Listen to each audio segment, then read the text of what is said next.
자, 이번 시간에는 집합건물법 제47조 3항에서 재건축 결의할 때 정할 사항, 자, 이런 사항이 있는데 이런 사항을 어떻게 산정해야 되는지, 이런 사항의 기준이 무엇인지 여기에 대해서 한번 살펴보도록 하겠습니다. 이렇게 질문 주신 사안이 있거든요. 너무 안타까운 사안이에요.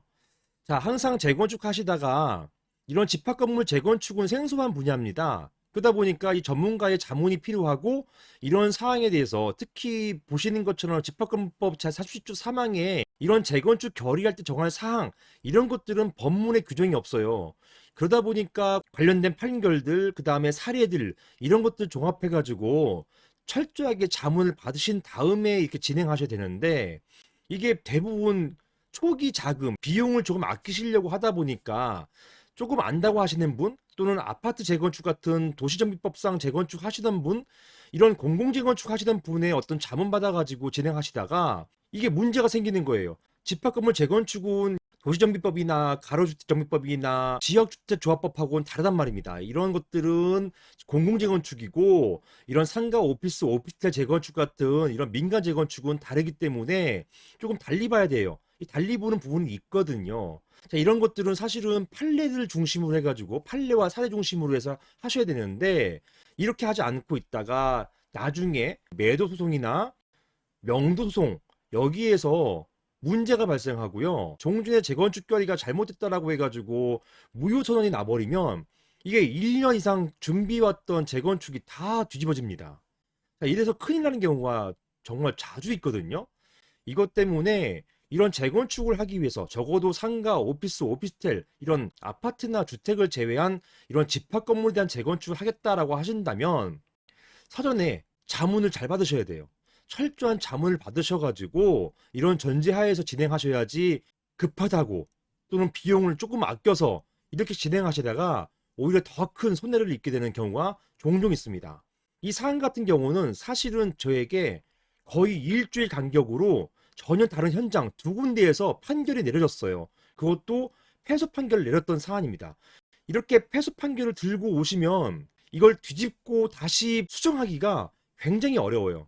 처음부터 이런 소송이 들어가기 전부터 완비됐었어야 할 절차가 소송에서 지고 나서 다시 뭔가 하려고 하니까 이게 굉장히 어려운 겁니다. 중간에 소유권 변동도 많이 일어났고, 그 다음에 금융 들어났죠. 설계도 이미 진행되고 있죠. 이런 상태에서 그 다음에 건축 심의부터 시작해가지고 각종 인허가가 들어갔단 말입니다.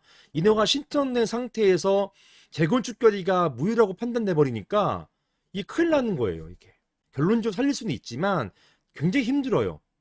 이런 상황 때문에 미리미리 사전에 준비하고 자문을 철저히 받으신 다음에 이런 재건축 사업을 시작하시는 게 옳다고 저는 생각이 됩니다. 자, 아무튼 각설하고요. 이게 정말 짧은 그 2주 간격으로 하나는 북부에서 하나는 안산지원에서 이렇게 판결이 났어요. 다 패소 판결로 정리가 됐습니다. 자, 이런 것들에 대해서 어떻게 해야 되는지 관련된 쟁점에 대해서 한번 제가 질의응답으로 만들어 봤습니다. 이번 사안을 보시고 재건축 결의하실 때 참고가 좀 되었으면 좋겠습니다. 자, 제가 한번 질문을 읽어보겠습니다. 안녕하세요, 변호사님. 저는 경기도 안산에 있는 어떤 상가의 재건축 조합 조합장입니다. 다름이 아니고 저희가 1년 전에 소유자들의 재건축 동의를 받아서 재건축 사업을 시작했고 재건축에 대한 비동의자, 동의하지 않은 분들이죠. 비동의자를 상대로 해가지고 매도 청구 소송을 제기하였습니다. 그런데 매도 청구 소송 1심 법원은요. 보시는 것처럼 집합건물법 제47조 3항의 비용 분담에 관한 사항과 그리고 또 같은 사항입니다.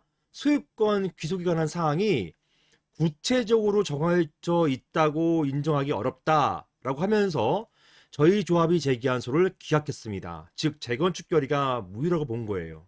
저희 조합은 재건축 동의서에 분명히 새 건물 건축에 드는 비용으로 총 200억 원을 명시하였고 소유권 귀속으로 대물 보상 받을 경우에 25평원 입주라고 명시했기 때문에 무엇이 문제됐는지 도무지 모르겠습니다. 충분히 이해해요.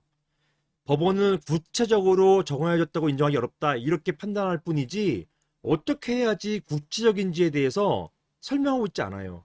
법에도 없습니다.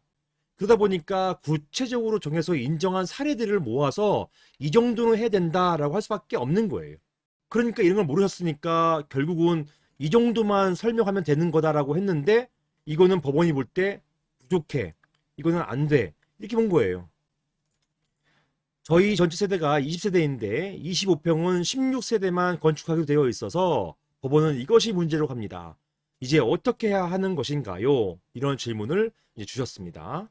제가 사안을 조금 변형시켰어요. 당해 현장하고 동일하면 또 그 현장에 폐가 되기 때문에 제가 사안은 다 조금씩 지역과 사안은 조금씩 변경시켰습니다. 이걸 감안하셔야 되겠습니다. 제가 모든 사례는 전부 다 지역과 그 다음에 사안을 조금씩 다 변형시킵니다. 그래서 해당 상가를 제가 알아보지 못하도록 제가 만들어 놓고 있습니다.